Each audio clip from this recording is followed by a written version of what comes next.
Hello guys, welcome back to another video. എല്ലാവർക്കും ഓണാശംസകൾ നേർന്നുകൊണ്ട് ഇന്നത്തെ വീഡിയോ ആരംഭിക്കട്ടെ. ഇന്ന് ഓഫായിരുന്നു, ഞാൻ വെറുതെ ഇങ്ങനെ റൂമിനകത്ത് വെറുതെ ഇരിക്കുകയായിരുന്നു. ഇന്ന് ഓണമായതുകൊണ്ടും എന്തുണ്ടാക്കണമെന്നുള്ള കൺഫ്യൂഷൻ ആയതുകൊണ്ടും വെറുതെ ഒന്നും ഉണ്ടാക്കാതെ ഇരുന്നു. അപ്പോഴാണ് ഡോറിനകത്തൊരു മുട്ട് കേട്ടത്. തുറന്നു നോക്കുമ്പോൾ തൊട്ടടുത്ത ഫാമിലി നിൽക്കുന്നു.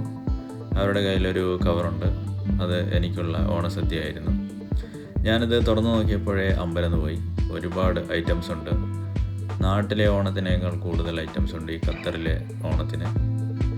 എല്ലാ ഐറ്റംസും ഉണ്ട് ഇതിനകത്ത്. ഞാൻ കാണിച്ചു തരാം വൺ ബൈ വൺ ആയിട്ട്. ഇത്രയും സാധനങ്ങൾ ഒരു 11:30 ആയപ്പോഴത്തേക്കും അവരുണ്ടാക്കി കഴിഞ്ഞിട്ടുണ്ട്. എന്നിട്ടാണ് എനിക്ക് കൊണ്ടു തന്നത്. അവരുടെ ആ സ്നേഹത്തിന് മുമ്പിൽ നമ്മൾ മുട്ടുമടക്കുന്നു.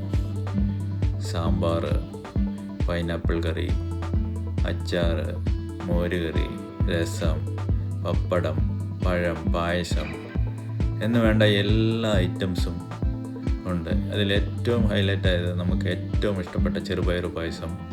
പിന്നെ ഇപ്പോൾ കാണിച്ച ഈ സാധനം പൈനാപ്പിളിൻ്റെ കറിയാണ്. ഈ സംഭവങ്ങളൊക്കെയാണ്. അടിപൊളിയായിരുന്നു. അപ്പോൾ എല്ലാവർക്കും ഒരിക്കൽ കൂടി ഓണാശംസകളും എല്ലാവിധ സമ്പൽ സമൃദ്ധികളും ആയുരാരോഗ്യ സൗഖ്യങ്ങളും നേർന്നുകൊണ്ട് ഞാൻ ഈ ഓണസദ്യ കഴിച്ചു തുടങ്ങുകയാണ്.